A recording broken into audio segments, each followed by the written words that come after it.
भाजपा में क्या कमी लगी आपको? भाजपा में तो कमियां ही कमियां हैं। सिलेंडर सस्ता हो गया, कांग्रेस के जमाने में तो 450 रुपए का सिलेंडर था, ये करते हैं 450 रुपए का सिलेंडर। ये लोग क्या करते हैं, 1200 रुपए का सिलेंडर कर देते हैं, फिर उसके बाद 200 रुपए कम कर दिए तो ये हल्ला बोल कर देते हैं कि हमने कम कर दिया। आए मुसलमानों, आए हमारे बहुजन समाज के लोगों, आप लोग बिकते रहो 5 किलो गेहूं में, लेकिन आपको 5 किलो गेहूं आपके वोट के जो नेता चुने जाने वाले हैं वो 5-5 करोड़ में बिक रहे हैं। अब भी आपके पास समय है और आप अपनी आंखें खोलिएगा। सपा में क्या कमी लग रही है? समाजवादी पार्टी जितनी हमारे लिए खतरनाक और हमारे लिए जहरीली पार्टी भारतीय जनता पार्टी है, उसके कहीं ज़्यादा गुनी समाजवादी पार्टी है। हम आपको बता दें, समाजवादी पार्टी ने केवल मुसलमानों को ठगने का काम किया है, इनका केवल वोट बटोरने का काम किया है।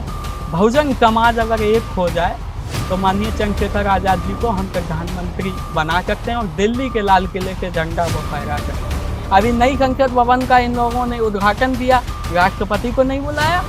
भाई, अगर संविधान के दायरे में अगर ये लोग काम करते तो राष्ट्रपति जी को बुला लेते। बहुजन समाज पार्टी में अगर आप टिकट मांगने जाएंगे तो आप, हमारी औकात 1 लाख की है लेकिन वो 10 करोड़ ले लेंगे। उसकी नीतियां, उसके विचार भारतीय जनता पार्टी के हाथों बिक चुके हैं। अगर आज को माननीय काशीराम साहब होते तो वो बहुत रो रहे होते कि बहन जी ने हमारे कैडर को भारतीय जनता पार्टी के हाथों भेज दिया। नमस्कार दोस्तों, स्वागत है आप सभी का एनडीसी नेटवर्क के न्यूज चैनल पर। आज हमारे साथ हैं मोहम्मद शहजान मंसूरी। जैसा कि आप सभी को मैं आपको बताना चाहता हूं कि हमने अभी अपने चैनल पर आईएनडीसी नेटवर्क पर एक सीरीज शुरू की है जिसका नाम है इंटरव्यू सीरीज। लोकसभा चुनाव को लेकर आप लोगों को पता ही है कि पूरे देश भर में चर्चा चल रही है इस टाइम पर। आज हमारे साथ मौजूद है मोहम्मद शहजान मंसूरी। आज इनसे बात करेंगे। आजाद समाज पार्टी के युवा जिला अध्यक्ष है फर्रुखाबाद से, तो इनसे बात करते हैं लोकसभा को चुनाव को लेकर, और भी सारी कई बातें हैं जो इनसे करनी है। तो आपका हमारे चैनल पर बहुत बहुत स्वागत है जी, धन्यवाद। और आईएनडीसी नेटवर्क के जितने भी दर्शक हैं उनको मेरा बहुत बहुत धन्यवाद जो हमारी बात को आप लोग सुन रहे हैं। तो आपको बता देना चाहता हूँ कि ये जो सीरीज मैंने शुरू की है, ये इसलिए सीरीज शुरू की है कि कुछ लोगों की जो बातें हैं, बहुत से ऐसे लोग हैं जिनकी बातें छुपी हुई हैं, बहुत वक्ता हैं और अपनी बात को कहना चाहते हैं लेकिन उन्हें कोई प्लेटफॉर्म नहीं मिल रहा है। इसी वजह से आज ये श्रृंखला शुरू की है, सीरीज शुरू की है, जिसके माध्यम से इनकी आवाज और लोगों की आवाज हम आप तक पहुंचाएंगे। ये बताइए सबसे पहले आपका अभी तक का जो सफर है वो कैसा रहा है? आपने राजनीति कब शुरू की है, कुछ बातें बताइए। ये राजनीति के मामले में हम आपको बताएं तो ये सफर यूं ही नहीं, लमसम 3-4 सालों से मैं राजनीति में घुसा हूँ जी। सबसे पहले सीखने के लिए जब जनसत्ता दल लोकतांत्रिक पार्टी बनी थी जी। राजा भैया जी की, जी। उसमें मुझको अल्पसंख्यक के जिला अध्यक्ष के पद पे मुझे नियुक्त किया गया था। जी। उसके बाद में क्या हुआ, ये तानाशाही सरकार, निकम्मी सरकार, ये बीजेपी सरकार जो है, एनआरसी, एनपीआर और ये तमाम मुस्लिम विरोधी, दलित विरोधी बिल ला करके लोगों को भारत देश से निकालने की बात कर रही थी। तो आजाद जो जनसत्ता दल पार्टी थी वो बिलों का समर्थन कर रही थी, लेकिन मुझे ये बात राख नहीं आई। मैं एनपीआर, सीए और एनसीआर का विरोध करने के लिए दिल्ली पहुंच गया। दिल्ली शाहीन बाग पहुंचते ही जो मेरी कुछ फोटो थी वो पार्टी के ग्रुप पे पहुंची, तो पार्टी के ग्रुप पे मुझे तुरंत फोन आया, जिला अध्यक्ष जी का फोन आया कि ये तो पार्टी के विपरीत आप काम कर रहे हो, पार्टी तो इसको समर्थन देती है और आप इसका विरोध कर रहे हैं, हम आपको तत्काल पार्टी के बाहर निकालते हैं। तो हमने कहा कोई बात नहीं, आप निकाल दीजिएगा। तो हमारे पास घर पे 3 दिन बाद नोटिस आया। नोटिस आने के बाद नोटिस आया तो उन्होंने कहा कि नोटिस में लिखा हुआ था कि आप ऐसे और फला जगह पाए गए हैं और आपको लखनऊ आना है। तो हमने कहा ठीक है, आते हैं। तो जिला अध्यक्ष जी थी मीनू अग्नोत्री जी, उनके साथ मैं जब पहुंचा तो वहां पे कभी उच्च पदाधिकारी बैठे हुए थे, वो बोल रहे थे कि आपने जो भी काम किया है पार्टी के विपरीत किया है और आप अभी भी आपके पास समय है, आप पार्टी के समर्थन में इन बिलों का विरोध कर सकते हैं। तो मैंने कहा साहब ये तो बिल्कुल नहीं हो पाएगा। तो एक आवाज आई मंडल अध्यक्ष जी की, बोले कि देख लीजिएगा आपके पास सम्मानित पद है और ऐसा पद आपको कहीं नहीं मिलेगा, अभी भी समय है, आप बिलों का समर्थन कर दीजिए। तो हमने उनसे कहा कि महोदय एक बिल के लिए, एक पद के लिए हम अपने समाज को कुर्बान नहीं कर सकते हैं। उसी दिन के बाद तीसरे ही दिन माननीय चंद्रशेखर आजाद जी, जो आजाद समाज पार्टी के राष्ट्रीय अध्यक्ष हैं, वो जमा मस्जिद पे हम लोगों के लिए वहां धरना देने पहुंच गए और लमकम भा 1.5 लाख की भीड़ उनके साथ थी। तो मुझे लगा कि ये जो चंद्रशेखर जी हैं, ये मुस्लिमों के लिए आवाज उठा रहे हैं और कोई बोलने वाला नहीं है।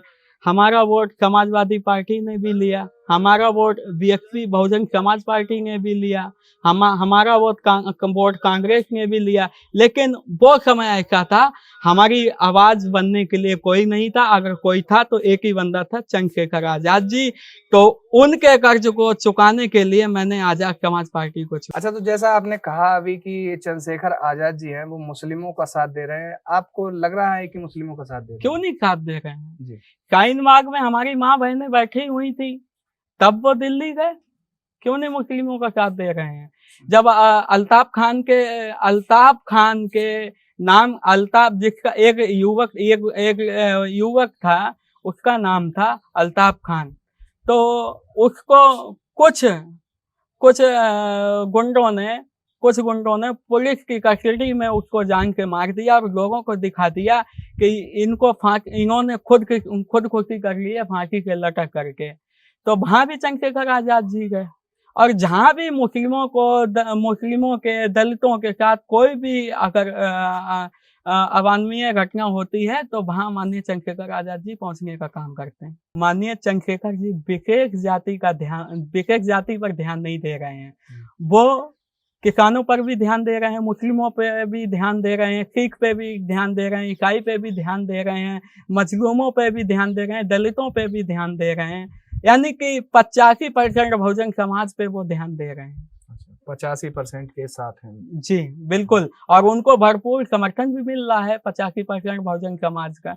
आप देखिएगा उनकी एक झलक पाने के लिए लाखों युवा इकट्ठे हो जाते हैं। नहीं, वो बात तो आपकी ठीक है कि लाखों युवा इकट्ठे हो जाते हैं, लेकिन अभी चुनाव हुआ था तो पूरे उत्तर प्रदेश में आजाद समाज पार्टी की एक भी सीट नहीं निकल पाई, तो उसके बारे में क्या कहना चाहेंगे? हम आपको बता दें, हमारी एक ही सीट लड़ी थी जी, तो उसपे हम लोगों ने वो भी समर्थन के सीट हम लोगों ने लड़ी थी, उस पे हमने जीत पाई है।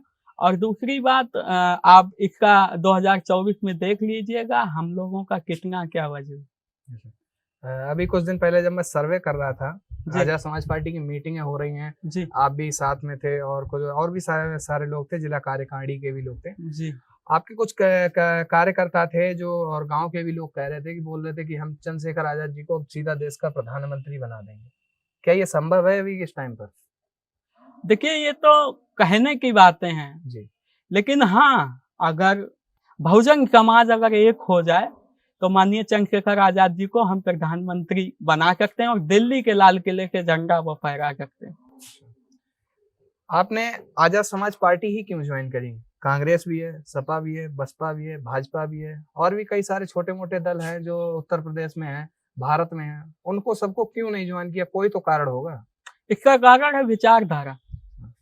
आजाद समाज पार्टी छुआछूत का विरोध करती है, छुआछूत का विरोध करती है, गुंडों का विरोध करती है, माफियाओं का विरोध करती है। और दूसरी बात, जहां भी हमारे मुस्लिम भाइयों पर या दलित भाइयों पर, किसान भाइयों पर अगर कहीं भी किसी के साथ जुल्म ज्यादती होती है तो वहां चंद्रशेखर आजाद जी पहुंचते हैं, तो ये मुझे बहुत अच्छा लगा।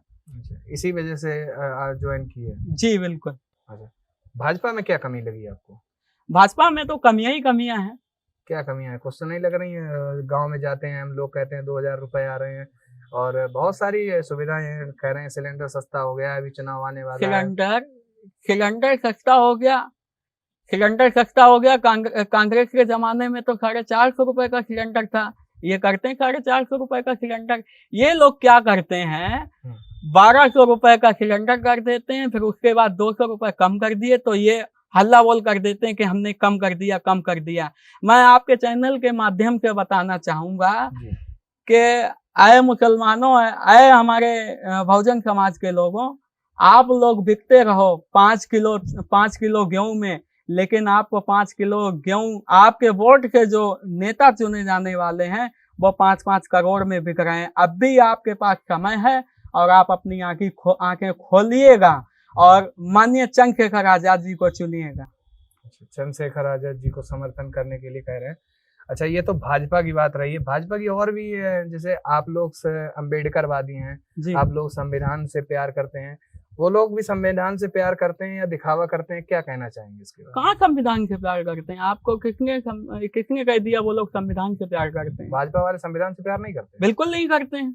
ये आप कैसे कह सकते हो? अरे संविधान से अगर ये लोग प्यार करते, संविधान के दायरे में रह करके अगर ये प्यार करते, अभी नई संसद भवन का इन लोगों ने उद्घाटन किया, राष्ट्रपति को नहीं बुलाया। भाई अगर संविधान के दायरे में अगर ये लोग काम करते तो राष्ट्रपति जी को बुला लेते। राष्ट्रपति जी को बुलाना चाहिए था। बिल्कुल बुलाना चाहिए था। वरिष्ठ नागरिक हैं, हमारे देश की महिम है राष्ट्रपति, उनको बिल्कुल बुलाना चाहिए था। और क्या कमी लगी भाजपा में? कोई एक तो कमी होगी नहीं। भाजपा में कमियां ही कमियां हैं। आप ये बताइए, गुंडों को संरक्षण दे रही है, गुंडों को संरक्षण दे रही है। ये एक तो ये जुमलेबाज सरकार है। भाजपा में और क्या कमी लग रही? कोई एक तो कमी हो नहीं सकती है जिसकी वजह से आप कह रहे हैं कि भाजपा गलत है, या और बहुत सी बातें हैं। आप ये बताइए, भाजपा में कमियां ही कमियां हैं और हम ये नहीं कह रहे हैं कि हम ही बता रहे हैं कमियां हैं। आप देश के किसी भी युवा से पूछेंगे कि बीजेपी में क्या कमी है तो वो यही बताएंगे कि हाँ कमियां ही कमियां। और दूसरी बात हम आपको कमी बता दें, ये इस भाजपा सरकार ने पूरे देश का बंटाधार कर रखा है। एयरलाइंस बेच दिया, रेलवे बेच दिया, शिक्षा बेच दी, सब चीज बेच तो रहे हैं, तो इनमें ये कमियां नहीं है और क्या है। प्रधानमंत्री जी का भी कुछ दिन पहले बयान आया था, बोल रहे कि देश में रोज एक नई IIT बन रही है, हमने 1 करोड़ युवाओं को रोजगार दिया है, दरभंगा में एम्स बन गया है, और भी कई सारी बातें कही थी। उनके बारे में क्या विचार है आपका? एक नई IIT नहीं बन रही है देश में, एक नया विश्वविद्यालय नहीं खुल रहा है देश में? कुछ नहीं खुल रहा है। वो केवल एक बार केवल बता देते हैं और 100 बार गाते हैं, लेकिन उनका काम जो भी है कागजों में होता है, धरातल पे कोई काम नहीं होता है। अगर उन्होंने रोजगार दिए होते तो आज का युवा खुदकुशी करने के लिए मजबूर नहीं होता। अच्छा, IIT देश में नहीं बन रही है? रोज एक कह रहे हैं, मतलब कह रहे थे हर सप्ताह में, मोदी जी का बयान आया था कि हर सप्ताह में एक IIT खुल रही है देश में। हाँ, वो खुल तो रही है, उनके कागजों में खुल गई है, धरातल पे आप बताइए कहाँ खुल रही है? धरातल पे नहीं खुल रही है। हाँ, बिल्कुल नहीं खुल रही है। आप बताइए कहीं खुल रही हो तो आप बताइए कहाँ खुल रही है। अच्छा, अब ये तो सारी भाजपा की बातें होंगी, सपा में क्या कमी लग रही है आपको? समाजवादी पार्टी जितनी हमारे लिए खतरनाक और हमारे लिए जहरीली पार्टी भारतीय जनता पार्टी है, उससे कहीं ज्यादा गुनी समाजवादी पार्टी है। हम आपको बता दें, समाजवादी पार्टी ने केवल मुसलमानों को ठगने का काम किया है, इनका केवल वोट बटोरने का काम किया है। मुसलमानों ने माननीय नेताजी मुलायम सिंह यादव जी को मुख्यमंत्री बनाया, उनके लड़के अखिलेश यादव जी को मुख्यमंत्री बनाया। क्या आजम खान साहब जी को वो उप मुख्यमंत्री नहीं बना सकते थे? तो और भी नेता उनके पास थे, शायद इसलिए नहीं बनाया। अरे आप बताइए, पूरा मुस्लिमों का वोट आप आजम खान साहब के नाम से बटोरते हैं और उप मुख्यमंत्री आप किसी और को बना देंगे, ऐसे कैसे हो सकता है? आप बताइए। अच्छा, इसी वजह से सपा ज्वाइन नहीं किया? बिल्कुल नहीं की। अच्छा, एक ही कमी है, और भी कमियां सपा में नजर आ रही हैं? इसमें बहुत सी कमियां हैं। समाजवादी पार्टी में परिवारवाद है, ये सबका साथ सबका विकास लेकर के काम नहीं करती है, इसमें केवल परिवारवाद है। आप बताइए, इन्होंने कांस्टेबल की भर्तियां निकाली, आप बताइए कितने मुस्लिमों को इन्होंने नौकरी दे दी। इनकी जब सरकार थी तो आप किसी थाने चौकी में आप जाएंगे तो उनसे अगर आप पूछेंगे कि आप कौन है तो वो यादवी बताएंगे। कोई ये नहीं बताएगा कि हम जाटव हैं, कि हम मुस्लिम हैं, कि हम कहाँ रहे हैं, कि हम गड़रिया हैं, कि हम किसान हैं। कोई नहीं बताएगा, कोई नहीं बताएगा हम शाक्त हैं, सैनी हैं, मौर्य हैं, कोई नहीं बताएगा। अगर आगे का सामने का जवाब आएगा तो वो यही कहेगा कि हम यादव समाज के हैं। आप अखिलेश जी बताएं कितने मुसलमानों के युवाओं को रोजगार दे दिया, आप बताइए। अच्छा, मुसलमानों को मतलब रोजगार नहीं दिया है? कहाँ दिया आप बताइए? और भी किसी जाति को नहीं दिया है?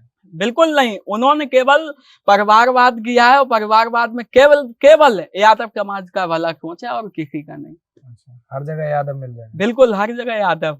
अच्छा, कांग्रेस अभी जो सपा की सरकार थी उत्तर प्रदेश में आगरा लखनऊ एक्सप्रेस वे था, 2 साल में बनकर तैयार हो चुका है। ठीक है, इतना बड़ा जो एक्सप्रेस वे था। आप फर्रुखाबाद में रहते हैं, फर्रुखाबाद में अभी 2 ओवरब्रिज बन रहे हैं 100 मीटर के, अभी 4 सालों से बन रहे हैं। उसके बारे में क्या कहना चाहिए? अभी तक तैयार नहीं हो पाए? कहाँ बन गए हैं आप मुझे बताइए, बन कहाँ गए हैं? मतलब काम नहीं चल रहा उसमें? अरे बिल्कुल, जब ये देखो 4 विधायक होने के बावजूद भी, एक सांसद होने के बावजूद भी हमारा फर्रुखाबाद जो है एक एक्सप्रेसवे से वंचित रह जाता है। पता नहीं क्या कमी है। अच्छा, अभी ये आपका ग्रीनफील्ड एक्सप्रेसवे आया, वो भी फर्रुखाबाद के अलग चला गया। पता नहीं ये जनप्रतिनिधि फर्रुखाबाद के वासियों ने काहे के लिए चुने हैं। अब इसका जवाब 2024 में फर्रुखाबाद का युवा, फर्रुखाबाद की जनता, चारों विधायकों और मुकेश राजपूत कांग्रेस सहित सबको मिल जाएगा। अच्छा, फर्रुखाबाद से? जी। अच्छा, ये बात रहेगी। अभी बसपा आपने बताया है, बसपा में भी तो कोई कमी दिखी होगी जिसकी वजह से बसपा नहीं ज्वाइन किया आपने? बहुजन समाज पार्टी में अगर आप टिकट मांगने जाएंगे तो आप, हमारी औकात 1 लाख की है लेकिन वो 10 करोड़ ले लेंगे। अच्छा। उसकी नीतियां, उसके विचार भारतीय जनता पार्टी के हाथों बिक चुके हैं। अगर आज को माननीय काशीराम साहब होते तो वो बहुत रो रहे होते कि बहन जी ने हमारे कैडर को भारतीय जनता पार्टी के हाथों बेच दिया। अच्छा, बीजेपी के हाथों में पहुंच गई है जी बसपा? जी, बसपा पूरी तरह से बीजेपी का समर्थन कर रही है? बिल्कुल कर रही है। और अब तो बिल्कुल जाहिर हो गया है कि ये भारतीय जनता पार्टी का समर्थन कर रही है बीएसपी, क्योंकि एनडीए गठबंधन बना।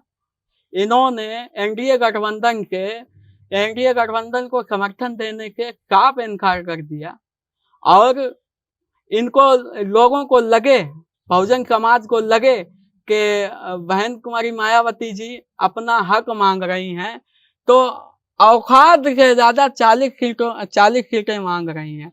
40 सीटें आपको कैसे मिल जाएंगी भाई? 40 सीटें आप भारतीय जनता पार्टी से मांग करके देखिएगा, नहीं मिलेंगी। कैसे मिल जाएंगी आप बताइए? कुछ बच्चा है बहुजन समाज पार्टी का उत्तर प्रदेश में, अगर कोई है तो आदरणीय चंद्रशेखर आजाद जी हैं, और बहुजन समाज का नेतृत्व 85% का नेतृत्व, मुसलमानों का नेतृत्व, दलितों का नेतृत्व, आदिवासियों का नेतृत्व, किसानों का नेतृत्व माननीय चंद्रशेखर आजाद जी करेंगे। अभी चंद्रशेखर आजाद जी जो हैं, वो बसपा और चंद्रशेखर आजाद जी का कुछ संबंध था, उसके बारे में क्या कहना चाहेंगे? चंद्रशेखर आजाद जी जो बसपा से अलग होकर आए?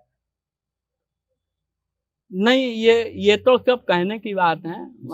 चंद्रशेखर जी बीएसपी में कभी नहीं गए। लेकिन नहीं, फिर भी वो ये कहते हैं कि जो बहन कुमारी मायावती जी है वो मेरी बहन है। नहीं, वो बुआ बोलते हैं, और बुआ बोलते हैं तो हम लोग संस्कारी लोग हैं, हम लोग अपने के बड़ों का बहुत अदब करते हैं, सम्मान करते हैं। और माननीय चंद्रशेखर जी भी कहते हैं और मैं भी कह रहा हूँ कि आप युवाओं को उत्तर प्रदेश दीजिए, हम आपको पूरा देश दे देंगे। अच्छा, अगर उत्तर प्रदेश से यहाँ समर्थन मिल गया तो पूरे देश में हो जाएगा। हाँ जी, वो माननीय चंद्रशेखर आजाद जी को मुख्यमंत्री बना दें, हम माननीय बहन जी को प्रधानमंत्री बना देंगे। अच्छा, इसके लिए तैयार हैं आप? बिल्कुल तैयार है।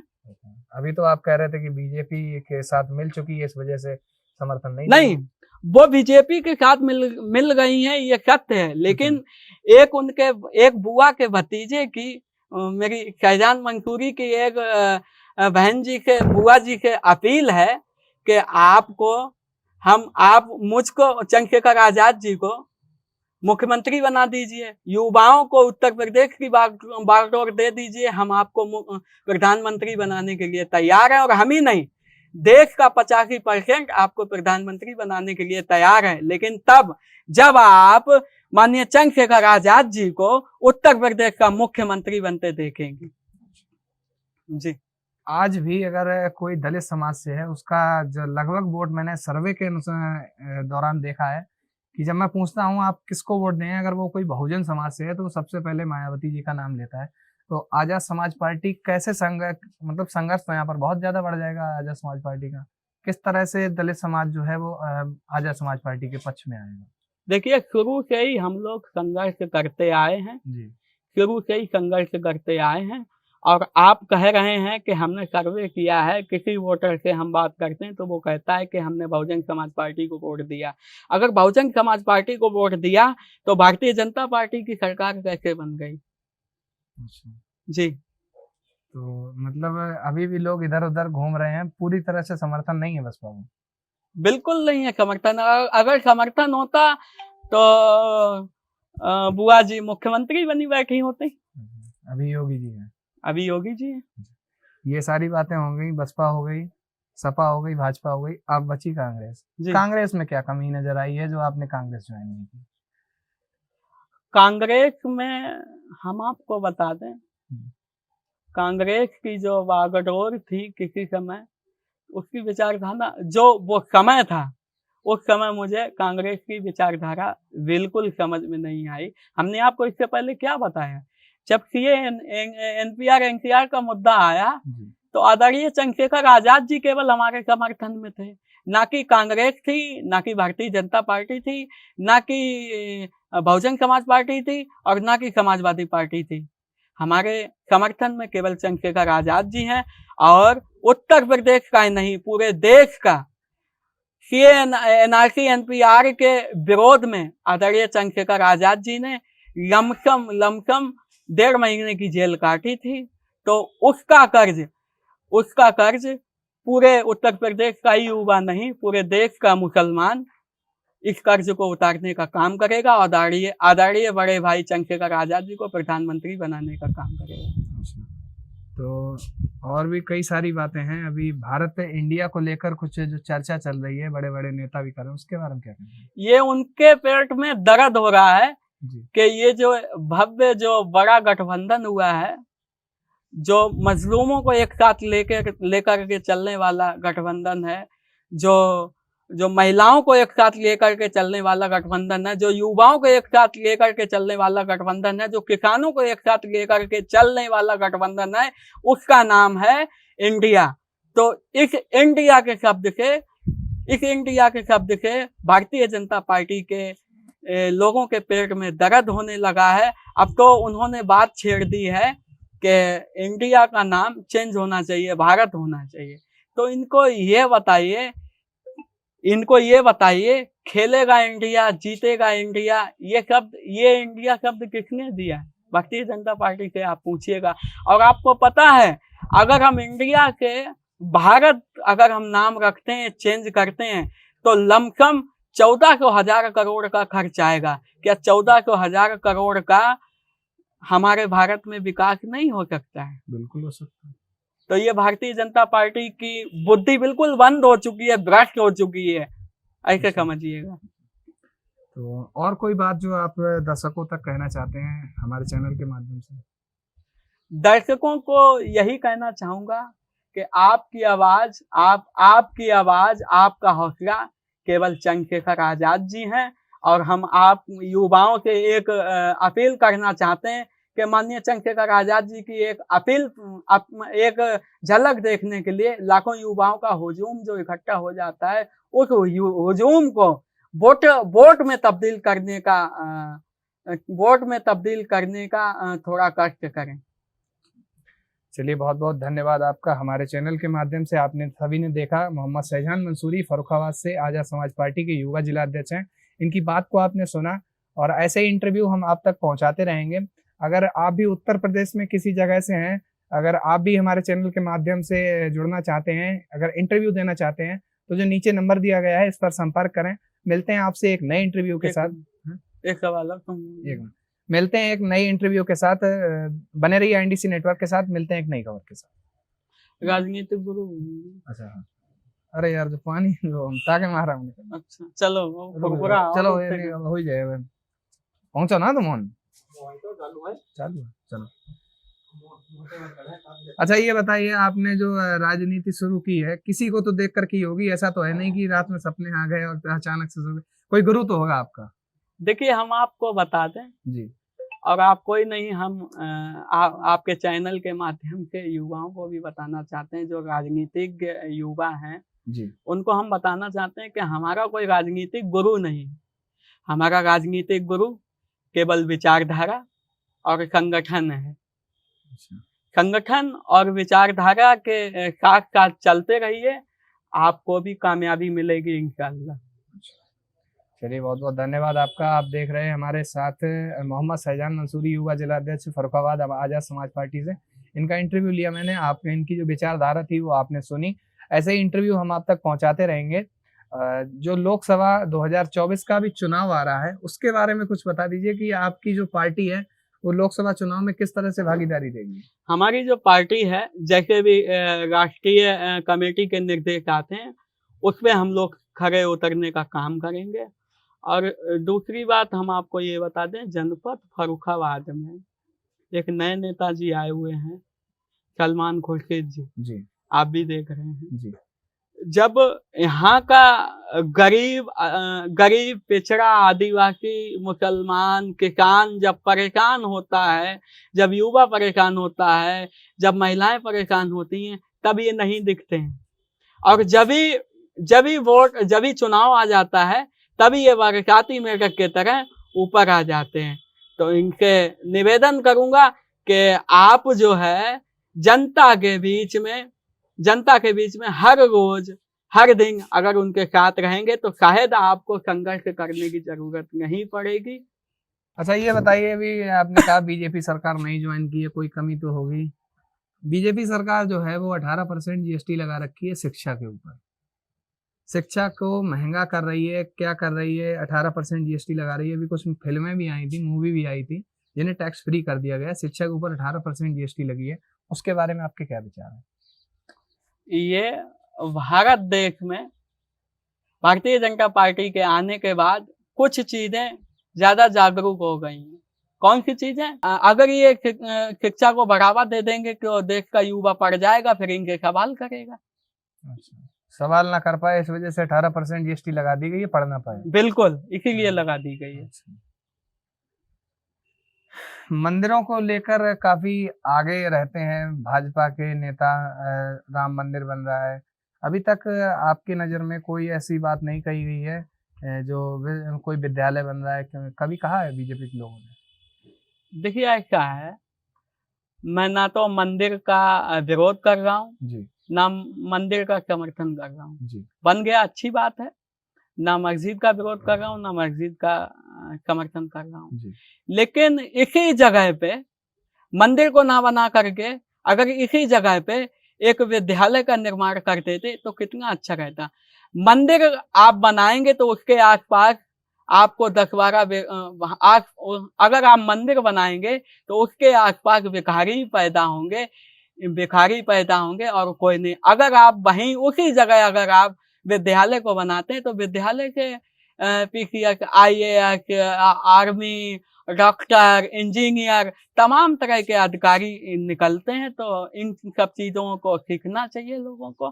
सरकार को इस चीज़ को बढ़ावा देना चाहिए कि हम लोग सरकार को ये बात सोचनी चाहिए कि हम धर्म की राजनीति ना कर करके एक विकास की राजनीति करें।